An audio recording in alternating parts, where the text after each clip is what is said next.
16-year-old Rhea sat alone in the dim, cold washroom of her house, her body trembling with pain and exhaustion.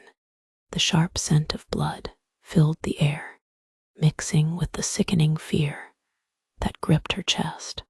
Her breathing was ragged, uneven, and her hands trembled as she looked down at the tiny, fragile baby she had just brought into the world.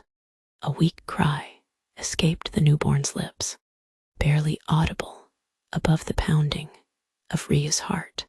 It was alive, against all odds, despite everything. Her baby had survived the terrifying birth, but there was no joy in her heart, only fear. Her mind raced. What would her parents do? What would they say?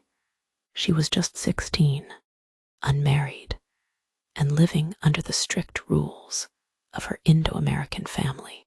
They had always cared more about their reputation in society than anything else. If they found out, footsteps pounded outside the door, and before Rhea could even think of hiding the child, her mother, Mira, burst in. The sight before her made her stagger back in horror. "No," Mira whispered, shaking her head. "No, no, no. This can't be happening." Rhea couldn't speak. She could barely breathe. She clutched the baby close, but before she could react, her mother yanked it from her arms. The child wailed, but Mira's hands were steady, her face unreadable. Moments later, her father, Rajesh, stormed into the washroom, his face contorted with fury. His eyes fell on the infant in Mira's hands, and for a moment there was complete silence. Then his voice, cold as steel, shattered it. "You have shamed us, Rhea." Tears welled in Rhea's eyes, but she said nothing. She knew her father wouldn't listen. He never did. "What will people say?"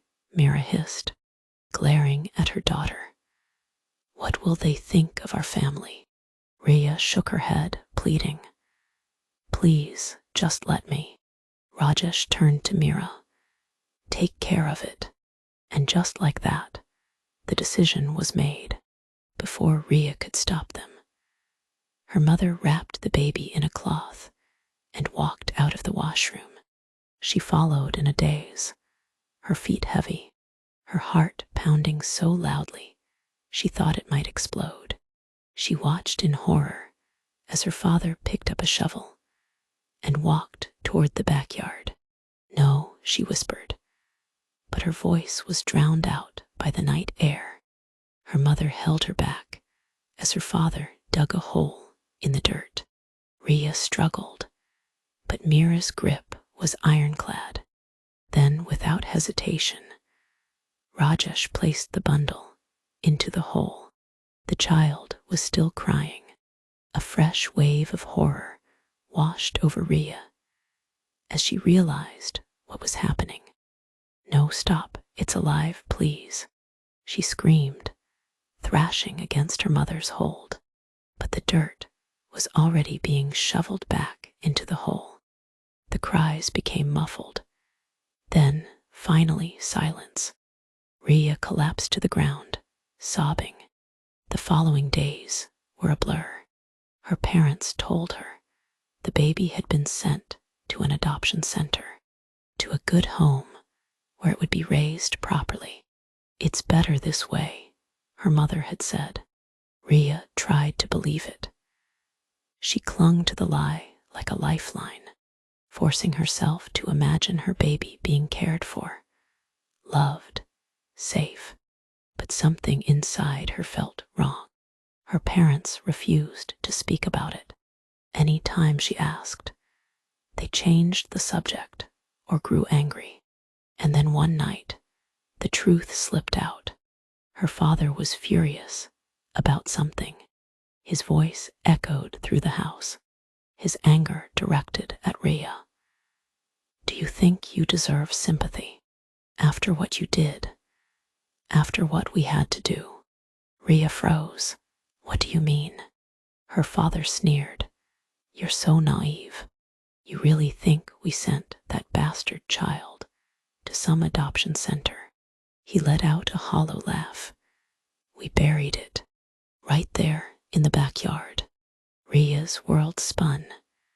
She felt like she was going to be sick. No, that's not true. Oh, it is. His voice was laced with cruelty. And you should be grateful. We saved you from shame. Rhea barely heard the rest of his words. Her ears were ringing, her vision blurring. The walls of her home, the place that was supposed to protect her, felt like they were closing in on her. That night she ran. She ran with nowhere to go, with nothing but her pain and the unbearable truth crushing her from the inside.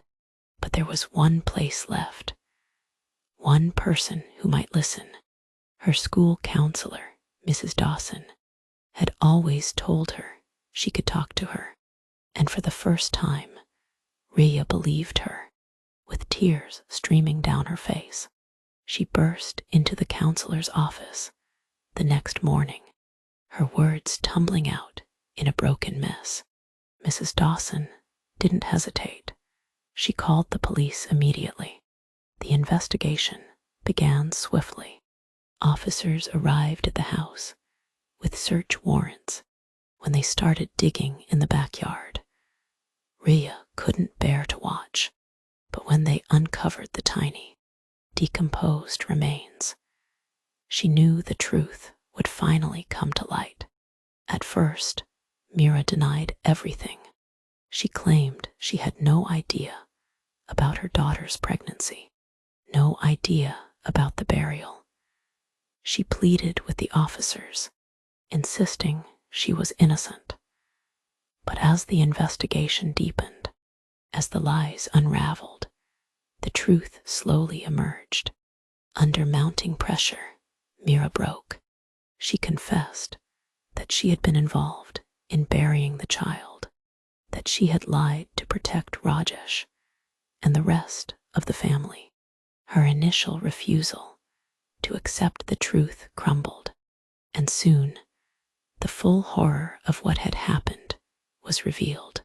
Her father and mother were arrested for their roles in covering up the crime and for the murder of the infant. The entire house of lies they had built came crashing down. The relative who had lived with them for years, the one Rhea had always feared, was arrested for sexual abuse. He had been the one who had tormented her, who had fathered the child she was forced to carry in silence. Sitting in the courtroom months later, Rhea watched as her parents were sentenced. Her father received life in prison. Her mother, though given a lesser sentence, would spend years behind bars. The relative who had abused her was sentenced as well, his crimes finally exposed to the world. But no sentence could undo what had been done. No justice could bring back the child she had lost. As she stepped outside the courthouse, the sun shining on her face for the first time in what felt like years, she took a deep breath. She had survived. She had spoken out, and though the scars of the past would never fully fade, she knew one thing for certain. She was free.